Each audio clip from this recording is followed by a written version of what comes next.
There's nothing like cracking that cellophane and pulling that record out. It just smells great.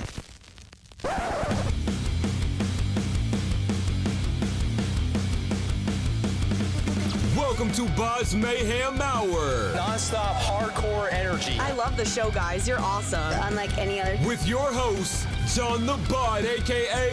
the Bodfather. Man, this stuff rocks. Hey, I'm Andrew Hagar, and you're listening to BODS Mayhem Hour. The views and opinions of the guests do not necessarily reflect the views and opinions of BODS Mayhem Hour, its staff, affiliates, or sponsors. Parental discretion is advised. Welcome to BODS Mayhem Hour.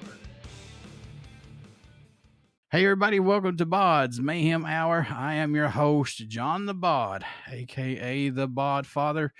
And as always, I'm bringing you guys and gals awesome interviews today. It's an honor and a huge privilege to welcome Andrew Hagar, who can drive 55, and he has released his new single and lyric music video entitled Systematic Minds. And we got Andrew on here to talk about all this. And oh man, he's Sammy Hagar's son if you ain't lived under a rock. You know who I'm talking about.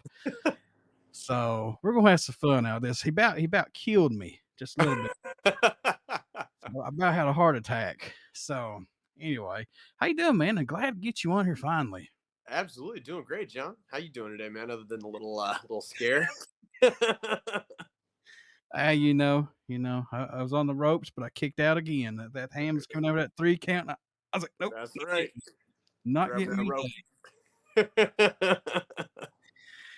All right, so how excited are you to have this new single and plus this lyric music video titled Systematic Minds out and just be done with it and move on? I'm very excited. I've been sitting on that song for quite a bit. Trev and I started writing it back in December of 2020, and we completed it after just a few days. So most of the music that we did together has been done for, about 2 years now. So, due to various label conversations and disputes with former management and stuff, I sat on this music for way too long, and I'm just very excited to finally put it out there into the world so that people can hear it, How difficult was that? It's like, look, I've got all these tracks. I want this out. I want to be done with it because when you release this, your mindset's in a different world right now. Totally. That's, I think, the hardest part for a lot of artists is the way that the music cycle works when you release stuff, especially if you're with a label. I mean, you finish the record, whatever, a year or more before the record actually comes out. So artistically, I think you should always be kind of growing and moving forward, trying new things. And I'm writing all the time. So it's like I've been writing a lot of new stuff while this stuff's been coming out. And I'm glad that it's new to everybody that hears it, but it's not new to me. So it's nice to get it out, Yeah, oh to you, very new to us. So yeah, exactly. I can understand because I've heard many bands on this podcast that said I could not stand myself listening to this music any more than what I could during this pandemic. They're like, get the hell away from me. For real, especially when we didn't have anything else to do except just like listen to the stuff we've been doing, And I don't know, for any artist out there that listens to like their old work, sometimes someone will talk about something I did on like my first EP or something back in like 2016, 2017. And those songs might mean something to people. They might mean all kinds of things, which is wonderful. But to me, I'm just like, oh man, I don't want to hear that. It's almost embarrassing to hear it. So yeah. Well, let me ask you this then. During that pandemic, are there any songs that you've got in your pocket that we're eventually going to see, or you just, no, I want to move on?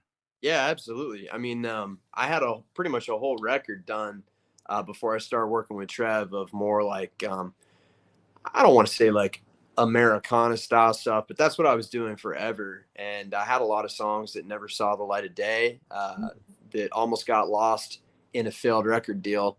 And, I'll release some of that stuff eventually. A song like The Lucky One comes to mind. A lot of people still ask me about that. I used to play that live a lot when I was doing acoustic stuff. But there's probably more music that I haven't released than music that I have released at this point. So, oh, I can imagine. Dude. I could just imagine looking at your hard drive and going, "Oh my God, man!" Exactly. I like how you summed it up about this song. As a society, we either evolve or die. pretty much. Yeah. And you know, like I was talking about the pandemic just a minute ago, because it seems now people are like more negative and divided over the most stupidest things I've ever seen. Tweets and comments. Now it's like, if it's more now, if you don't like what I like, then I don't want nothing to do with you, or just something that just ticks people off. Do you think that this, I'm going back to the pandemic again, it's thrown everybody off? Yeah. No, I agree with you completely. It's like people have seemingly forgotten how to respectfully disagree about things. You know, I have friends that are all over the place politically, you know, socially. Not that they're bad people or anything, but like we can agree to disagree on things because I love them and respect them as human beings and as friends. And that seems to be the exact opposite of what's happening online now. And it really bums me out, man. I mean, part of being a human being is learning how to have a conversation and like live with people and ideas that you don't like, because regardless of whether or not you choose to support that stuff, they still exist in the world. You can't just, you know, like Thanos snap away all the stuff that you don't want to see. Right. But because of this little curated world that we have in our, you know, this device in our pocket, people just want to forget about the things they don't like. And I don't know, man, that's not how it works. You know? No. And you know, I could sit here and have a conversation with you and anybody. If you like something, that's cool. If I don't, that's cool. I'm not going to sit here and be like, you're stupid. Yeah, exactly. I'm not going to do that. I mean, that's what I was taught when I was, you know, being raised. Everybody's got their own opinion. That's just how it is. Exactly. And I don't know at what step people forgot about that, but that seems to be a massive problem, in my opinion, all over the place. I know I'm going to catch heat for this, but I don't care. It's the God's honest truth. When people started getting their feelings hurt over the littlest things, and you had to watch what you say, I think that's what happened. Yeah, man. And I mean, you know, regardless of people's political ideology or whatnot, I do think that everyone's a bit sensitive about stuff these days, you know, and coupling that with the fact that everybody feels like they have a right to their absolutely ridiculous opinions and they want to voice them all over your page or on a stranger's page on the internet. It just, that kind of stuff never ceases to irk me. Yeah, I can understand that completely. So this lyric video for Systematic Minds was produced by Gary Sandler of Oasis Concepts. Let's talk about this. Did he get exactly what you were looking for, or was you specifically looking for anything on this? I gave him a couple of specifications and he followed them to the T. I really liked it.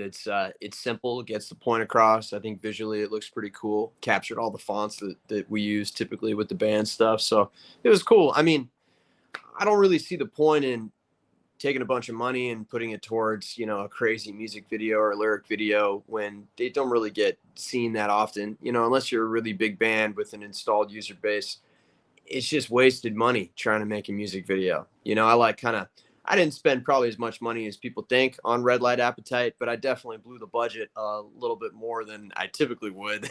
And while I love that video and I'm really happy that I did that, I mean, it wasn't like it was a make or break thing for me. I mean, people are still talking about it with me, you know, years later now, which is cool. But, you know, and I got a fancy premiere on a big music blog and all that stuff. But like, it didn't really matter. It didn't move the needle in any meaningful way for me. So, you know, now I'm just kind of like, yeah, I'll give people a visual component with like a lyric video or something. And maybe for our next upcoming single, you know, we might have a little music video here and there or something. But at the end of the day, you know, it's not really that important. I think the music stands for itself, you know, stands on its own.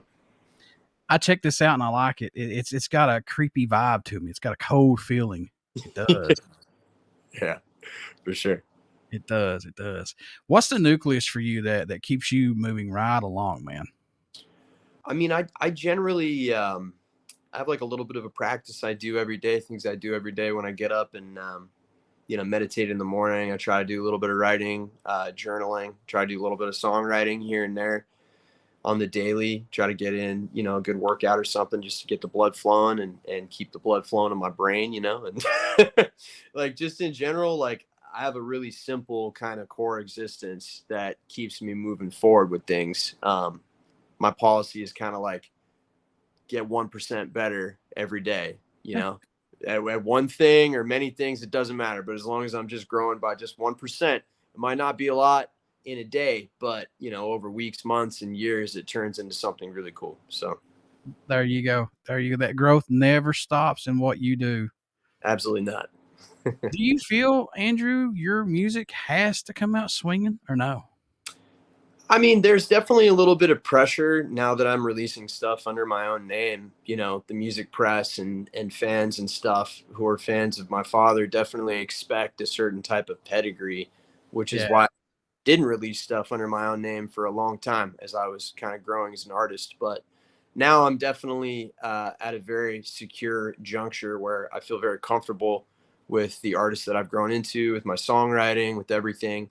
And now with Trev Lukather's production, it's like pretty big. The music's pretty big. So I definitely felt like the pressure to come out swinging with these kinds of releases, since they were going to be the first things that came out under my own name. But yeah, just in general, like, I don't know. I don't feel as much pressure as I used to. That's for sure. That was going to be my next question. How difficult was it to want to pursue a music career, and then everybody would be like, "Oh God, that's Sammy's son," and you can't do Andrew. You can't be just Andrew. Yeah, I mean, I've never really lived my life according to other people's expectations. I did a lot of growing up out of the limelight, out of the public eye, and had pretty much a fully formed, secure identity when I started presenting myself as a musician. So that's never really been a problem for me.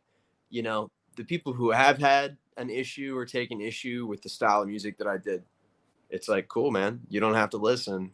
That's the wonderful thing about this world we live in today. You have the freedom to do generally whatever you want. If you like something, great. If you don't like it, feel free to move on, But unfortunately, there were a lot of people who took it upon themselves to voice their opinions about what I was doing, especially earlier on when I was doing more of a folk Americana kind of acoustic thing. Some people are still hitting me up saying, "Hey man, when are you going to go back to that? I love that so much." They love that tender side of the songwriting.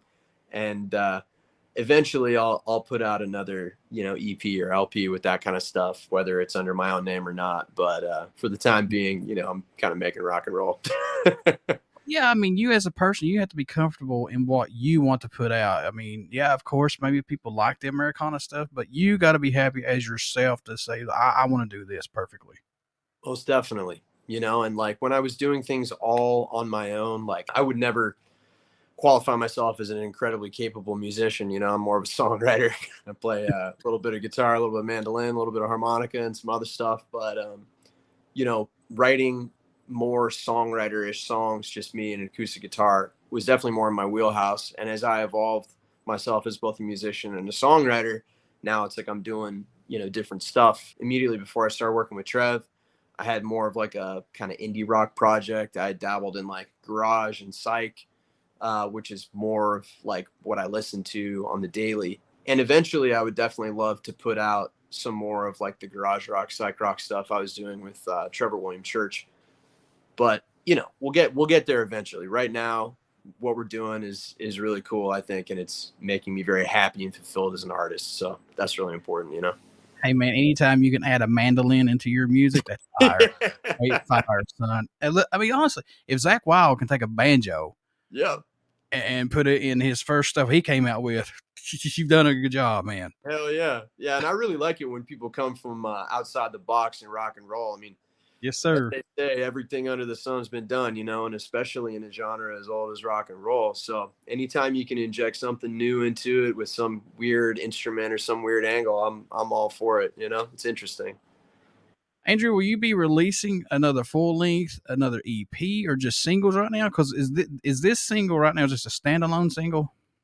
Yeah, this single is actually part of the EP that I'm going to be releasing at the end of this month in June, called Limited Edition Psycho. And that's the first half of the record that I did with Trev Lukather a few years back. The way that the music market is now, if you don't have a big major label pushing you or a distribution deal, it's really hard to release a record and have it do anything meaningful in this market. So I've chosen to just release singles. And now that I've put a few of them out, I'm just going to release what would have been the EP. It's going to have 1 or 2 new tracks on it. And then immediately following that, I'll have another big crazy single that's more similar to like Red Light Appetite, Is the track listing placement important for this EP when it's coming out, or no? Yeah, absolutely. I mean, as an artist, like I grew up listening to a lot of records, a lot of LPs, like start to finish. And I always really appreciated the track order and the story that people were trying to tell through the artwork, sometimes through the liner notes, all that stuff. And I think that's a little bit of a lost art these days, like some bigger bands are still doing that. But for the most part, this is like a singles economy, So yeah, the track listing is important to me, and the story that I'm kind of trying to tell and the overall flow and vibe of it. And as an EP, I mean, it's a little bit shorter and smaller, so you got to be very deliberate about how you order it. I always like asking this question because people think that these are very simple to do and just throw these songs together. They're not. It takes months and weeks, and sometimes it takes a day when you catch lightning in a bottle. Yep. But was there a track that totally ended up sounding different than what it was intended to when you first brought it to the table for this? Yeah, I mean, I think Systematic Minds is definitely one of the more unique songs on the record, because just in general, like I had zero expectations going into, the writing session that Trev and I had. And I know he was probably coming from the same place.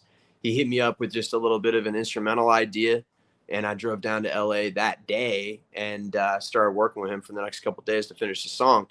And it has a uniqueness to it. It occupies like a sonic space that the rest of the EP and the rest of the LP doesn't really have. Like, it's a little slower. It's a little more enigmatic, and lyrically, it's obviously talking about some pretty heavy stuff. That's before I kind of came into the concept of this like discussion of mental health, but that song is really cool. And there's another one on the EP that people haven't heard yet. That is, I would hesitate to call it a ballad, but compared to the rest of them, it's a little bit more of a ballad. And that's also one of my favorite songs on the whole record. So I'm excited for people to hear that one. It's not like a single or anything like a proper single, but there's definitely a big piece of me in my heart in that song.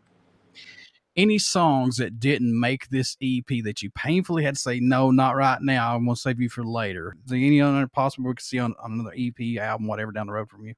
Yeah, there's a song called The Lucky One, which, like I said, I've been floating that in my live sets for 4 or 5 years now. And that seems to be a song that's close to the hearts of most people that have heard it. It's definitely a very intimate song about, what my life was like before I started figuring out my own stuff. And it just sonically doesn't gel with the rest of what we're doing right now. It's definitely a slow, almost kind of like waltzy ballad that was written for just an acoustic, and I can't wait for the day that I can actually get that out into the world so that people can stop asking me about it and start going to listen to it, Well, how's it been working with Trev Lukather on this all? Because, did he get something out of you that you think somebody else might not have gotten possibly?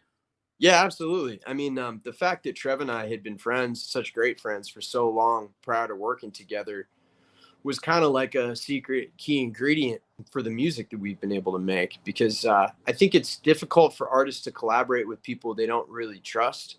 Like I did a lot of co-writes and a lot of like ghostwriting for other artists and for sync projects and stuff, especially in 2019.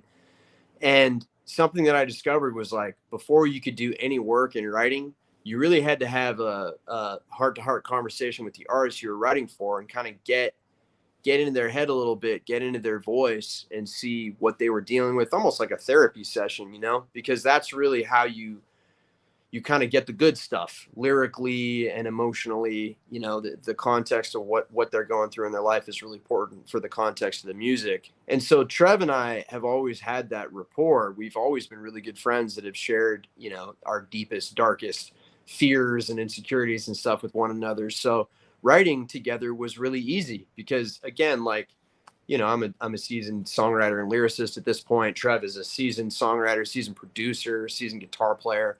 And he brought out a lot of things in the music that I would not have been able to bring out on my own, I have nothing but respect on you with this next question, my friend. No worries. This is going to be a good one here, too. I loved this movie when I was growing up, and I've got them on VHS, DVDs, you name it, I got it. You were inspired by Teenage Mutant Ninja Turtles. Yes, sir. Everybody go sit down. If you haven't watched it, don't say nothing. Just go watch it. Leave it be. You begged your mom and dad to take you to karate classes. What have you taken away from studying and taking those classes into your everyday life and music career now?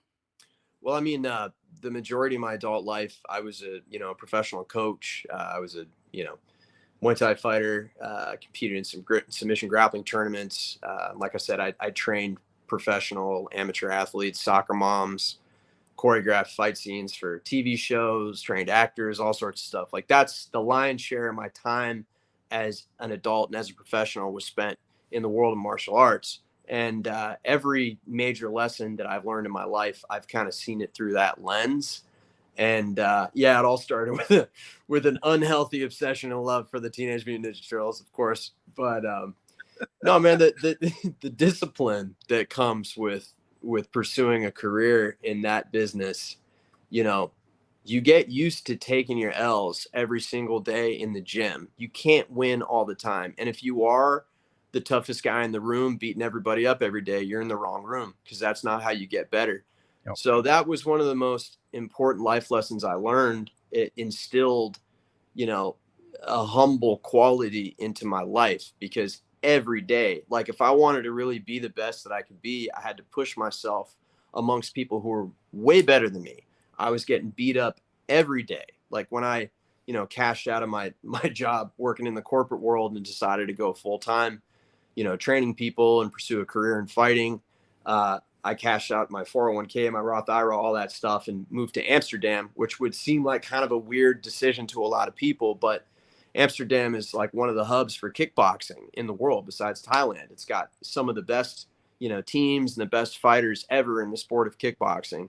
And so I went to a gym out there and trained at a place called Majuro Gym with Andre Menart, who's like a legendary Dutch trainer. And I was literally just getting the crap beat out of me every day by Dutch Moroccans for months.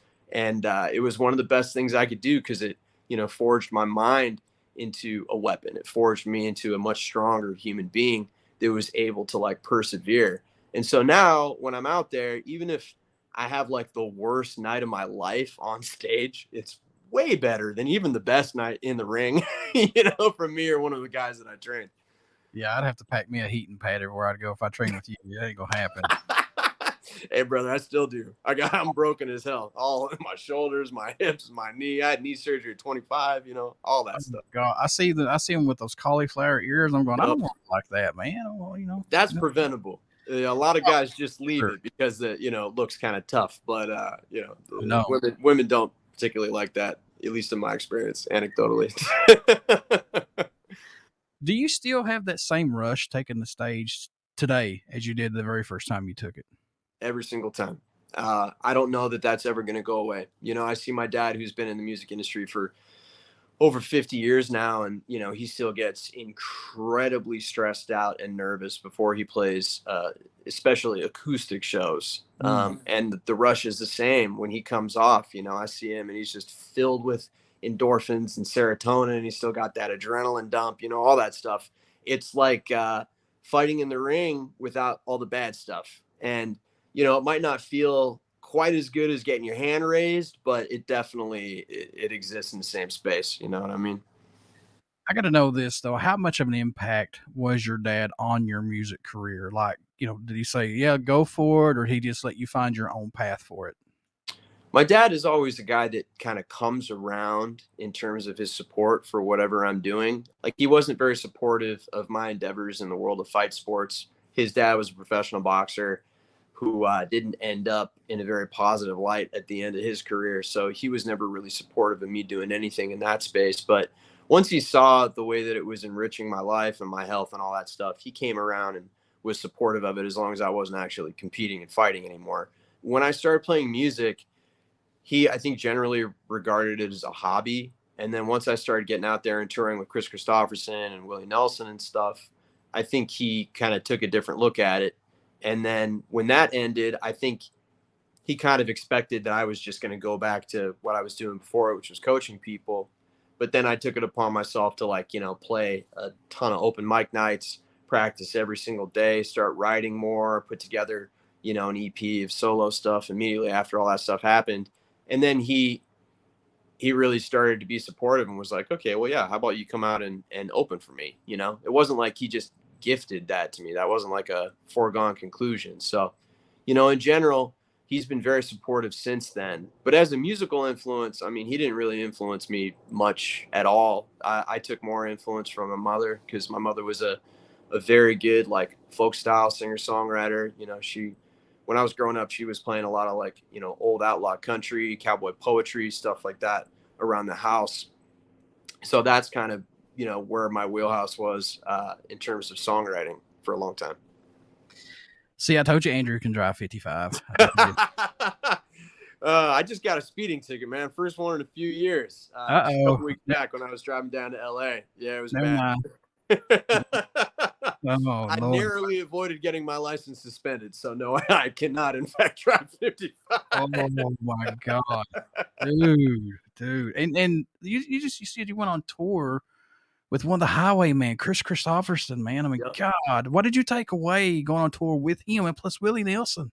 Man, I left a piece of my soul on that tour. I mean, I didn't get to interact with Willie that much. He mostly just stayed on his bus. I hung out with him a couple times, a couple funny stories there. But Kris, I mean, I spent, every day with for months. I toured pretty much all of 2016, opened for him all over the place, all over America, in Scotland, later on in all the Scandic countries. And it's still to this day, like, one of the most profound experiences I had in my life. Like, that man is filled with just so much wisdom. He's such a kind-hearted individual. And I learned so much from him and his family, just about everything, not just about music, but about life. Like, that guy is just a walking font of knowledge, So crazy. That's cool, man. That's nuts. Awesome. Yeah. If you could write an album equivalent to your favorite band's album, which album would that be? Depends on what kind of genre we're talking. Doesn't matter. If we're talking like more folk style Americana, it would have to be Declaration of Dependence by the Kings of Convenience, Scandinavian folk duo, because they have some of the most clever songs and song titles, and they're really beautiful and poignant, but also very funny.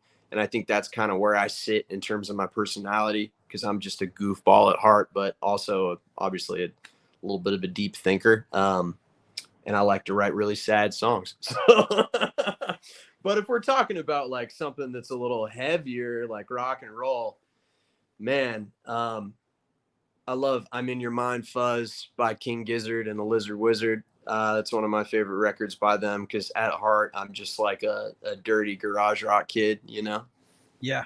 Were you a little nervous at all to go the singer-songwriter route, to do your own thing? Not at all.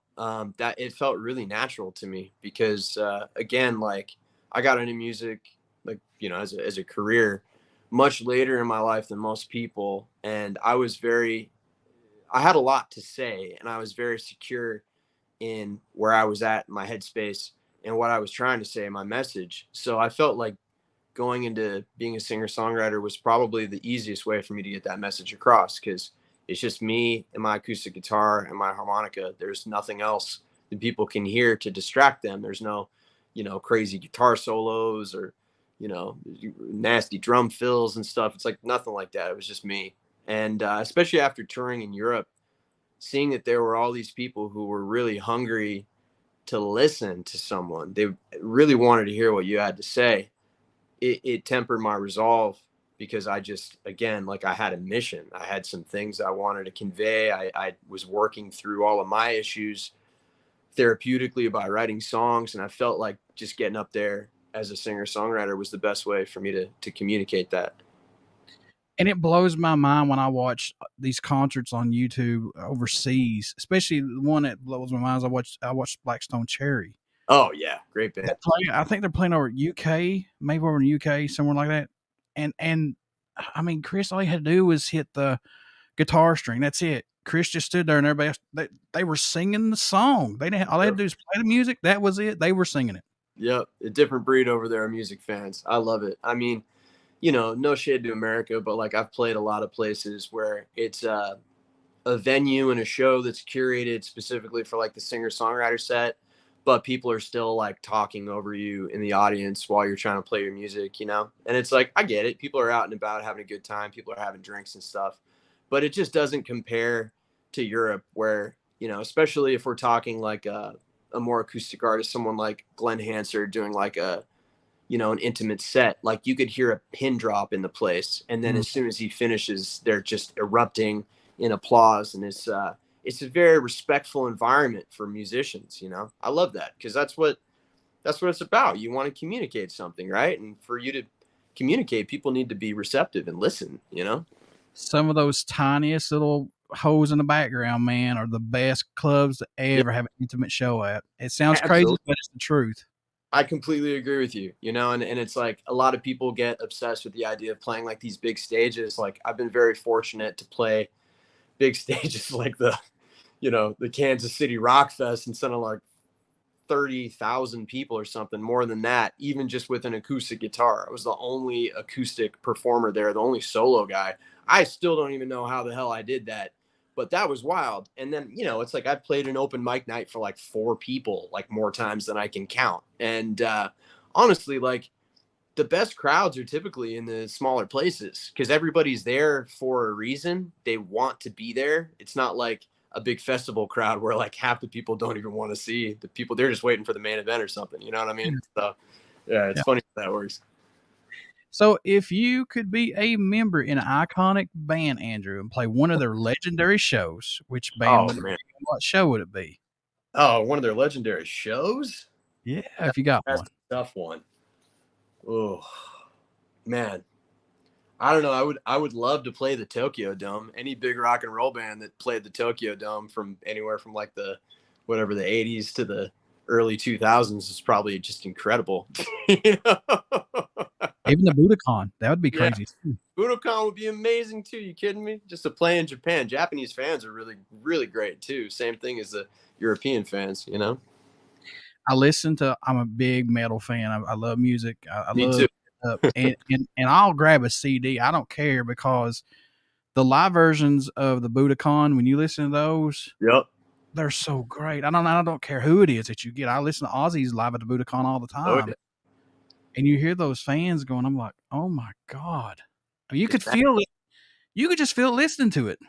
That's what I'm saying. There's like a vibe there, you know? There's some venues you play where it's like you can just feel it like in the air, like you can feel it in the building, all of the magic, you know? And I'm not like a very superstitious person, but you go to places like that, you can't help but be compelled to have a great show just because you can feel it. There's some kind of weird static, you know? It's great. Okay, so this EP, when is it coming out? Is it coming out like in a couple of months, later this year, for next year? What are you working on? It's coming out late in June. It's coming out this month in just a couple weeks. Right now, I'm literally just waiting on the cover art from my friend.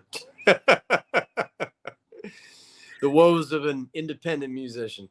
Oh, hey man, it'll be worth. You put in the grind, it's going to pay off. It always does. Absolutely. So. Absolutely. All right, Andrew, how can folks stay in touch with you? Buy this EP, this single, everything in the name of Andrew Hagar. How can they do that, sir?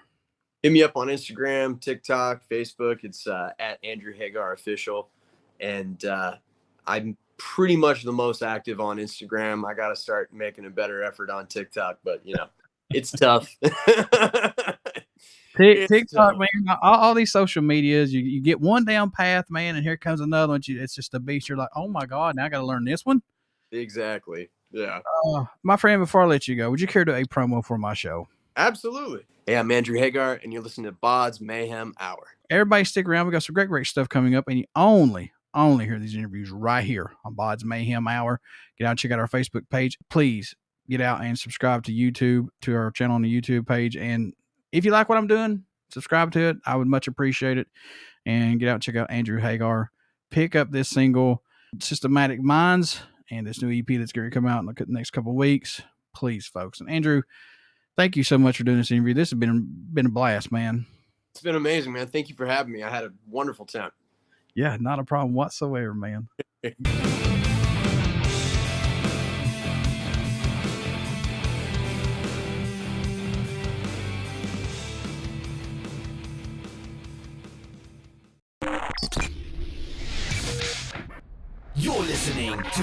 BODS Mayhem Hour. Follow us on Facebook, Twitter, and Instagram.